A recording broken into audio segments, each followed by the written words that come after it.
আসসালামু আলাইকুম রহমতুল্লাহ। গরু লালন পালন করে যে আপনি সংসার চালাতে পারবেন, এটা কিন্তু আশা করাটাই অনেক বোকামি। যে আপনার কাছে 4-5 লাখ টাকা আছে, আপনি এগুলো ইনভেস্ট করে আপনি সংসার চালাবেন, এটা হচ্ছে বোকামি। কেননা আপনি বলতে পারেন অনেকজন চালাচ্ছে এরকম সংসার, তো অনেকজন আমাদের সামনে অথবা ভিডিওর মধ্যে আমরা অনেক প্রতিবেদন দেখি যে 2টা গরু দিয়ে সংসার খরচ মেটানো যাচ্ছে, খুব শান্তিপূর্ণ অথবা খুব আরামায়েশে জীবনযাপন করতেছে। কিন্তু এটা এক একজনের সংসারের খরচ এক এক রকম। আপনারটা আমার সাথে মিলবে না, আমারটা আপনার সাথে মিলবে না। আপনার ধরেন, আপনার যদি সংসারে প্রতি মাসে 15,000 টাকা খরচ হয়, আরেকজনের সংসারে প্রতি মাসে 10,000 টাকা খরচ হয়। এরকম অনেক পরিবার আছে, অনেক পরিবারে 5,000 টাকা খরচ হয়। এখন তো সবার সংসারটা এক না, এটা কিন্তু মাথায় রাখতে হবে।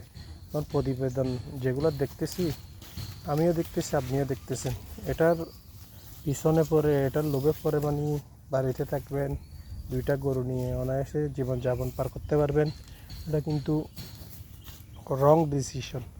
কেননা ওই ব্যক্তি বলতেছে না যে ওই ব্যক্তির সংসারে প্রতিদিন কয় টাকা ব্যয় হয়, এটা বলতেছে না।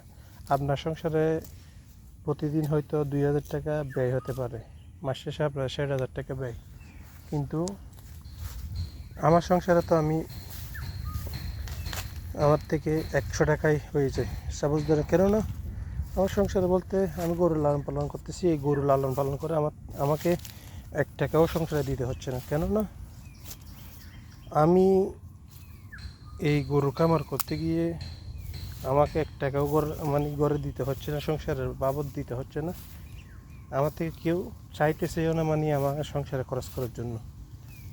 আরও উল্টা আমাকে গরুর বাবদ যত খাদ্য, দানাদার খাদ্য আছে, এগুলো সব আমি প্রত্যেকে নিই, সংসার থেকে নিই। আমার ভাই ব্রাদার আছে, ওরা দেয়। কিন্তু আমি যে একটা থেকে দুইটা থেকে 3টা করতেছি, এগুলা কিন্তু সব গরুর টাকা দিয়ে না। যদি সবগুলো আপনি হিসাব করে দেখেন, তেমন বেশি বেনিফিটটা আসবে না। তারপরেও কিন্তু আমি তো করতেছি, আমি করতে পারতেছি। আমার খরচ আর আপনার খরচ একই না। আমার সংসারের খরচ আমার ভাই ব্রাদার আছে, ভাই আমার চালানোর কোনো প্রশ্নই ওঠে না। আমার ভাই ব্রাদার আছে, ওরা খুব স্মুথভাবে আলহামদুলিল্লাহ হ্যান্ডেল করতেছে আল্লাহর রহমতে। এখন আমি এই গরুটার বাচ্চাটা বিক্রি করছি কয় টাকা, 5 মাস হয়েছে বা বাচ্চার বয়স 43,000 টাকা। এটা প্রফিট দেখতেছি। এই প্রফিটটা কিন্তু একদিনে আসে না। এই গরুটার বয়স হচ্ছে আজকে কি 6 থেকে 7 বছর বয়স। এই 7 বছর বয়সে 2টা বাচ্চা দিছে হয়তো বা। আর এটা গাভিন হতে বেশি সময় লাগে। একটা বাচ্চা দেওয়ার পর অন্তত 1 বছর 1-1.5 বছর মিনিমাম গ্যাপ দেওয়ার পর আরেকটা বাচ্চা দেয়। হিটে আসে যে এরকম, খুব বাজে অবস্থা। তারপর আমি এটা কিন্তু ধরে রাখছি 4 দিনে এই প্রথম বাচ্চা এটা আর দ্বিতীয় বাচ্চাটা বিক্রি করে দিছি। তাহলে আমার এই মূলত হচ্ছে একটা গরু, 2টা গরু আর একটা ওই সাদাটা ফিজিয়ানটা। কিন্তু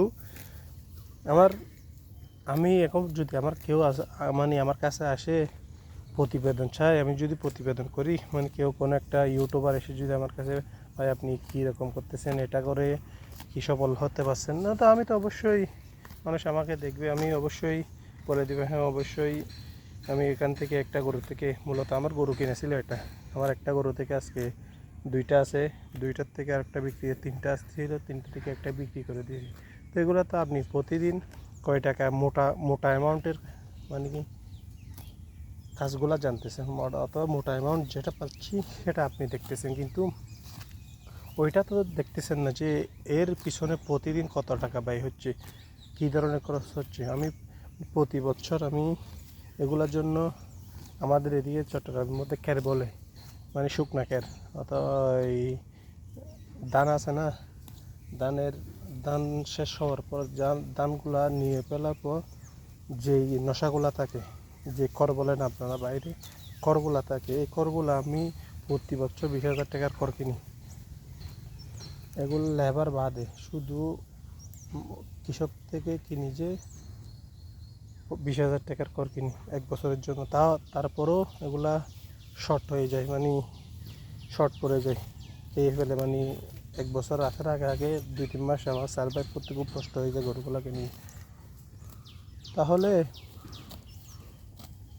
এগুলা যে আপনারা যে প্রতিবেদন দেখে এগুলা হুমড়িকে পড়তেছেন, এগুলোর পরিণতি আমরা তো এখনও দেখতেছি। অনেক কষ্ট এই গরু খামার করা, যে এত লাভবান তেমন না। আছে লাভবান কার জন্য, যে আপনি পাশাপাশি কোনো একটা জব করতেছেন অথবা কৃষিকাজ করতেছেন, পাশাপাশি আপনি একটা দুইটা গরু পালতেছেন, লালন পালন করে এই কোরবানির সময় অথবা যে কোনো বছরে এক সময় আপনি বিক্রি করবে একটা মোটা অ্যামাউন্টের টাকা পাবেন। কিন্তু এটাকে ওই ইন্ডাস্ট্রির এরিয়ার মতো যে কাজগুলা, মানে 1 লাখ টাকা দিবেন, 10 লাখ টাকা এখানে দিবেন, এক বছরে 20 লাখ টাকা হয়ে যাবে তেমন না। কিন্তু এখান থেকে প্রফিট করাটা অনেক কষ্টসাধ্য। যারা বড় বড় খামার করতেছে দেখতেছেন, তাদের কথা আলাদা, তাদের কথা আমি হিসাব করব না ও বলবো না, কেননা তারা তো কালো টাকা সাদা করার জন্য এই জগতে আসছে, তাদের কথা বলে লাভ নেই। আমি এই 2-3টা গরু লালন পালন করতে গিয়ে যে কষ্টটা আমি নিজে মানে ফিল করতেছি, এটা যেন কারো না হয়। এগুলাকে দানাদার খাদ্য দিতে গিয়ে আমি ঘরের থেকে অনেক কথা শুনতে হয় অনেক সময়, মানে প্রতি মাসের মধ্যে 6-7 হাজার টাকার দানাদার খাদ্য লাগে। আমি নিজে কত কষ্ট করতেছি, এগুলা তো বাতাই দিলাম। তো এখান থেকে আপনি ইনকাম করবেন, সংসার চালাবেন, অন্য কিছু না করে এটার উপর ডিপেন্ডেন্ট থেকে আপনি অনেক কিছু করবেন এটা না। আপনি এখন দেখবেন আমাদের বাংলাদেশের মধ্যে অনেক ইউটিউবার আছে, তারা গরুর খামার করতেছে, পাশাপাশি তাদের ইনকাম চুজ আরেকদিকে ইনকাম চুজ আছে। তারা কন্টেন্ট থেকে অবশ্যই ইনকাম করতেছে, অথবা অন্য কোনো বিজনেস কেউ করতেছে, অথবা মেডিসিনের বিজনেস করতেছে। এক একজন এক এক ধরনের সাপ্লিমেন্ট নিয়ে কাজ করতেছে। এগুলো কিন্তু এক্সট্রা আয়, যাদের এক্সট্রা আয় থাকবে না, তারা কিন্তু এই গরু লালন পালন করে সংসার চালানো অনেক কঠিন, অনেক কঠিন। কঠিন বলতে কঠিন থেকে কঠিন, আপনি আপনার মূলধন সহ হারে ফেলবেন যদি এখান থেকে যদি আপনি কিছু বেনিফিট করতে চান। সেজন্য বলি, কোনো একটা কাজ করার আগে 10 বার ভেবে চিন্তে এই কাজে আসা ভালো। যদি আপনার আউটস ইনকাম না থাকে তাহলে আপনি এই পেশায় আসিয়েন না। যদি আপনার কোনো আউটস ইনকাম থাকে, মানে সংসার চালানোর মতো, তাহলে আপনি এক্সট্রা টাকা যেগুলো আছে এগুলো দিয়ে আপনি গিয়ে করতে পারেন, গরু খামার করতে পারেন। একটা দুইটা দিয়ে প্রথমে ট্রায়াল করবেন, দেখবেন 1 বছর 2 বছর আগে দেখবেন, দেখার পর যদি আপনি দেখতেছেন এখান থেকে কিছু না কিছু আসতেছে, তারপর আপনি করেন। আর যেগুলা প্রতিবেদন যেগুলো দেখে আপনারা মানে খুব উৎসাহিত হচ্ছেন, মানে খামার করবেন, এগুলা আমি বলবো এগুলা আপনি ফলো না করে আগে এটার ভিতর কি আছে এটা নিয়ে গবেষণা করেন।